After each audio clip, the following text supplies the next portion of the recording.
জুলাই হত্যাকাণ্ডের অভিযোগে দায়ের করা মামলায় ওবায়দুল কাদের সহ ৭ জনের বিরুদ্ধে ট্রাইব্যুনালে সাক্ষ্য দিয়েছেন ২ শহীদের বাবা। সকালে আন্তর্জাতিক অপরাধ ট্রাইব্যুনাল ২-এ সাক্ষ্য দেন রাজধানীর মিরপুরে শহীদ ফজলে রাব্বি ও শহীদ তানহার বাবা। এদিকে র্যাবের টিএফআই সেলে গুম ও নির্যাতনের মামলায় সাক্ষ্য গ্রহণ পিছিয়ে ২৫ ফেব্রুয়ারি ধার্য করেন ট্রাইব্যুনাল ১। এছাড়া গাজীপুরে জঙ্গি নাটক সাজিয়ে ৭ জনকে হত্যা মামলার সাক্ষ্য গ্রহণ ২ মার্চ ধার্য করা হয়েছে। অপর এক মামলায় ২ মার্চ শেখ হাসিনা, আসাদুজ্জামান খান, জাভেদ পাটোয়ারি ও হারুনুর রশিদ সহ সব আসামিকে আদালতে হাজির করার আদেশও দেন ট্রাইব্যুনাল।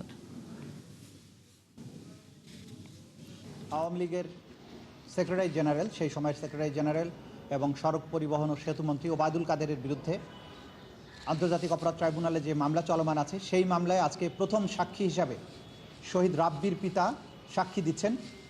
শহীদ রাব্বিকে ১৯শে জুলাই মিরপুরে গুলি করে হত্যা করা হয়। তার পরবর্তীতে দ্বিতীয় সাক্ষী হিসাবে তারই ভাগ্নি অর্থাৎ শহীদ তানহার বাবা এখানে সাক্ষী দেবেন।